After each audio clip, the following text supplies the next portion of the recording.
और धीर से सुनकर के निर्णय भी रुको।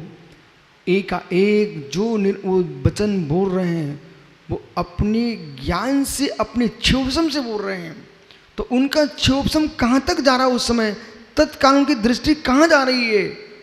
हमने कहा मित्र, आपका तो व्याख्यान, समय सार, प्रवचन सार, मूलाचार, श्री धवल, जयधवल, महाबंध, इन ग्रंथों को तो छोड़िए, आप तो श्री भगवद उमा सौमीकृत तत्वाल सूत जी के प्रथम अध्याय के उन सूत्रों पर भी आप नहीं टिक पा रहे हो।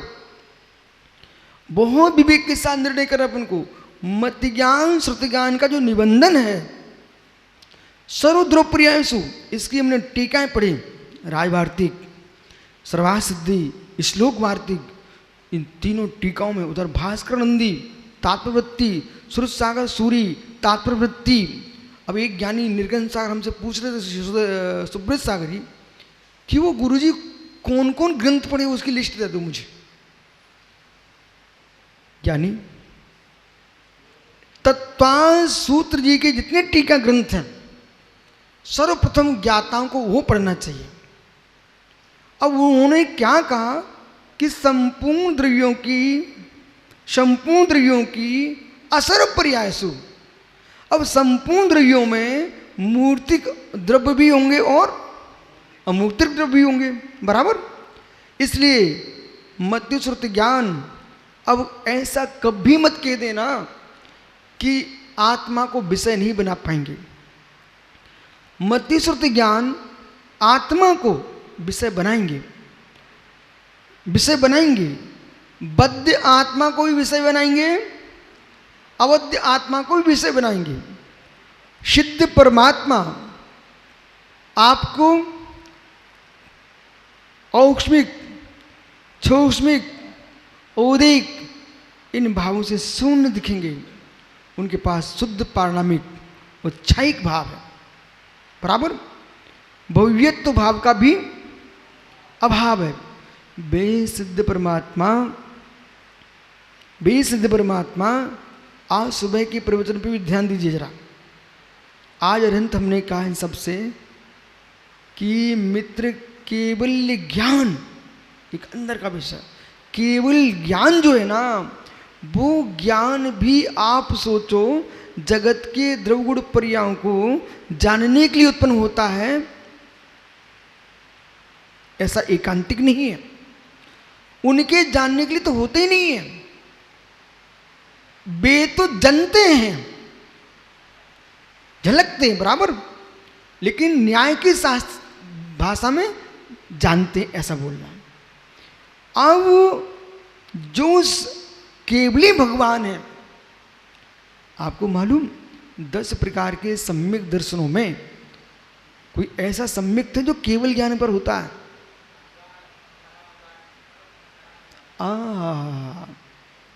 क्या गुण रहस्य, अवगाढ़ परमगाढ़ सम्यक की जब व्याख्या करेंगे आप, तो मित्र केवली भगवंत उस सम्यक की विशुद्धि को प्राप्त होते हैं, जिसको हम चतुर्थ गुणस्थान से आत्मा की संवेदन देख रहे थे। चतुर्थ सप्तम आदि गुणस्थानों में आत्मा का संवेदन देख रहे थे, ऊपर ऊपर गुणस्थान आत्मा का संवेदन देख रहे थे। वे सारे संवेदन प्रत्यक्ष परोक्ष होने पर भी अभी भी आत्मा का परम आनंद अपनी निजी सुखी आत्मा के लिए छाई ज्ञान के बल पर केवल ज्ञान में निज आत्मा को कैसे जाना देखा जा सकता है, इस बात को प्राप्त करने के लिए जीव केवल्य को प्राप्त होता है। और उस परम पारणामिक भाव पर ही स्पष्ट समझना, शेष तो बहिर्भाव हैं, शेष तो बहिर्भाव हैं, एक ज्ञायक भाव, वो पारणामिक भाव, एक ज्ञायक भाव, पारणामिक भाव अंतिम आलम्बन जीव का होगा, अंतिम आलम्बन जीव का होगा। वो सारी की सारी अवस्था उस अपने ज्ञायक पर टिकी होगी और उसके बल पर ही सारे गुण प्रकट होते हैं। इसको अत्यंत आप चिंतन करना, आज करो 10 साल बाद कर लेना। आत्मा में जितने भी विशिष्ट गुण प्रकट होते हैं वे एक पारमाणिक भाव के आलम्बन पर ही टिके हैं। और जहां आप यदि यूं कहो मिथ्यात्व भी टिका है तो पारमाणिक भाव पर टिका है। मिथ्यात्व भी टिका तो किस पर? बिना पारमाणिक के मिथ्यात्व नहीं हो सकता, क्योंकि जीवत्व भाव होगा वही मिथ्यात्व भाव हो सकता है, जीवत्व भाव होगा वही सम्यक भाव हो सकता है।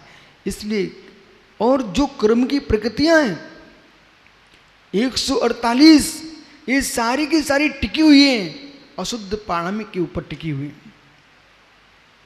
पुरुषार्थ व्यवहार से बहुत दिखेगा, अंतरंग में पुरुषार्थ मित्र आपकी आत्मा की विशुद्धि का ही चलेगा।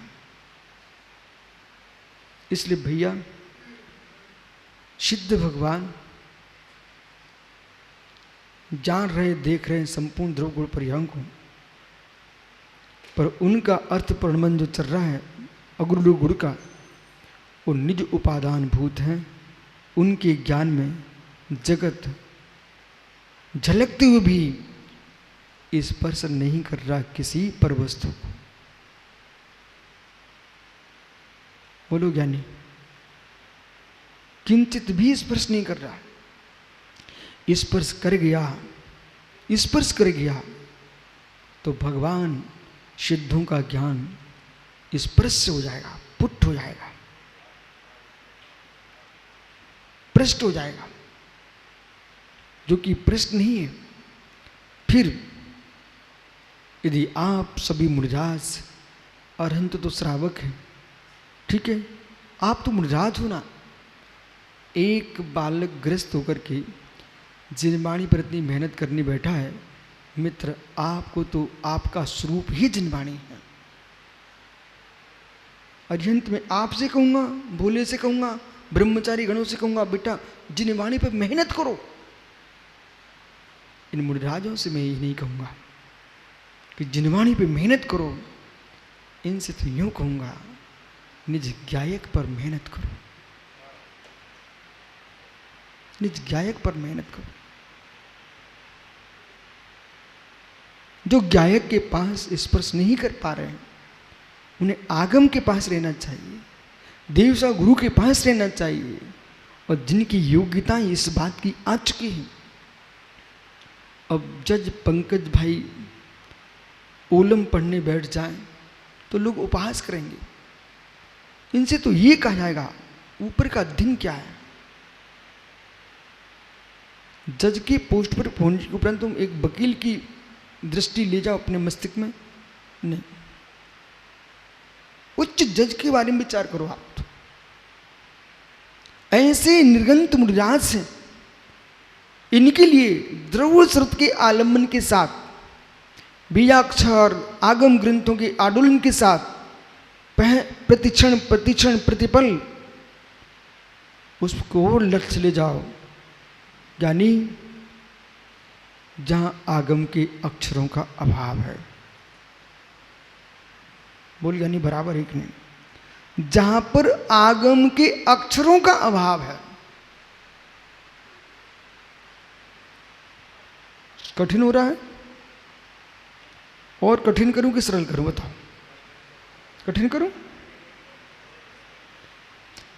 आगम के शब्दों का अभाव जिसके अंदर हो जाए, फिर जीव शब्द संज्ञा वो अर्थ।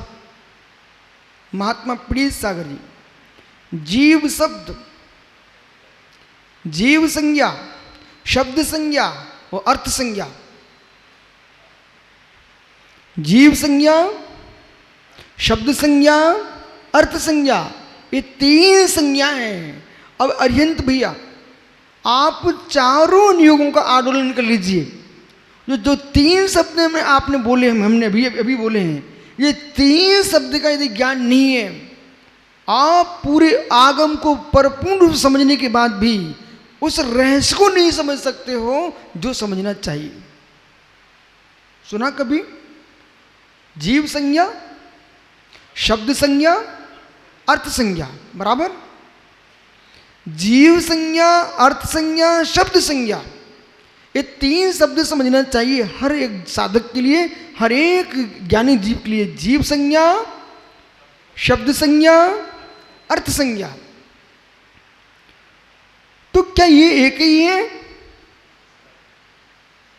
एक नहीं है। जीव संज्ञा, शब्द संज्ञा और अर्थ संज्ञा। संज्ञा है, इसका तात्पर्य तीन भिन्न वस्तु हैं। संज्ञा यानी मतलब नाम, संज्ञा यानी पहचान के लिए नाम।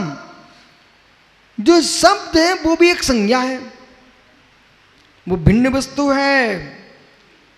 वो अर्थ है, वो भिन्न वस्तु है। वो जीव है, वो भिन्न वस्तु है। तो जीव शब्द का प्रयोग किया, जीव शब्द का प्रयोग किया, तो जीव शब्द के प्रयोग में शब्दभूत जीव में नहीं जीवत्व, शब्दभूत अर्थ में नहीं जीवत्व,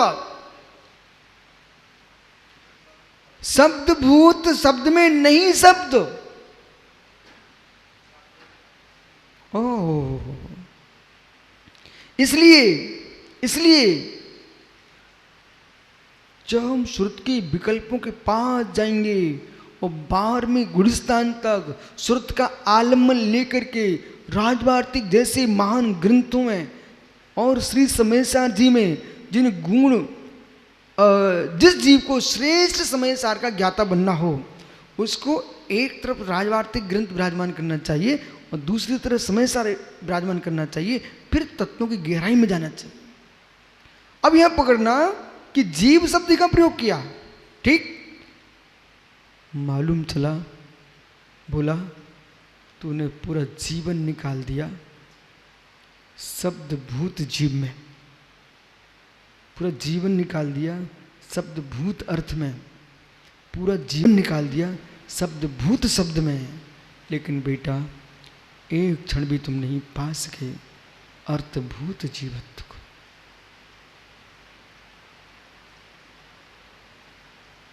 यहां से सोचते सोचते निकाल दिया जीवन, वो मालूम चला रिहंत, अंतिम श्वास निकल गई। आप मुझे नमोकार सुना गए। भाई कोई भ्रांति मत चले जाना, मैं जिस विद्या की व्याख्या कर रहा हूं आप अश्रद्धा मत कर बैठना, आप नमोकार सुन के ही जाना। अब सुनिए मेरी बात को। आप मुझे नमोकार सुनाने आ गए। बेटा तुमने मुझे नमोकार सुनाया है, शब्द सुनाया है,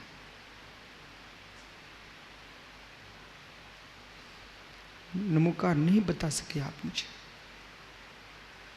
इस सभा में एक भी किसी साधु की, ब्रह्मचारी की, विद्वान की योग्यता नहीं है कि मुझे नमोकार बता सके। एक भी विद्वान की योग्यता नहीं है। अत्यंत चुनौती है बेटा। देश में ख्याति पार विद्वान उनसे पूछना कि महाराज जी ऐसा बोल रहे थे। देश में कितनी बड़ा आचार हो, वो मुझे नमोकार मंत्र नहीं बता सकता। आप जो भी मुझे नमोकार बता रहे हो, ये शब्द नमोकार बता रहे हो।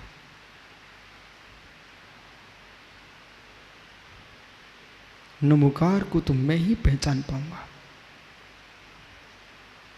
नमोकार को तो मैं ही पहचान पाऊंगा। जो यथार्थ समाधि दिलाएगा वो नमोकार मेरा नमो अरिहंताड़ा। मुझे आप जिन प्रतिमा के पास ले जाओगे, आप जिन प्रतिमा के पास ले जाओगे, नमो अरिहंताणम, देखो मंदिर में अनंत का बिंब है, तुम बिंब दिखाओगे मुझे ना, आप बिंब दिखाओगे, क्योंकि तुम्हारी इतनी सामर्थ्य है, तुम मूर्ति के ही दर्शन करा पाओगे। जिनकी मूर्ति है उसके दर्शन मैं ही करूंगा।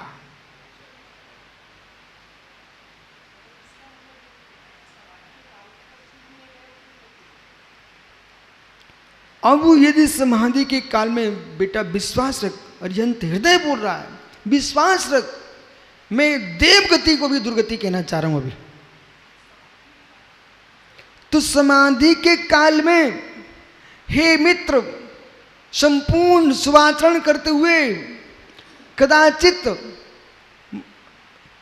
आभियोगी, किलबिस्की, आसुरी ये वृत्तियां आ गई तो देव दुर्गति हो जाएगी।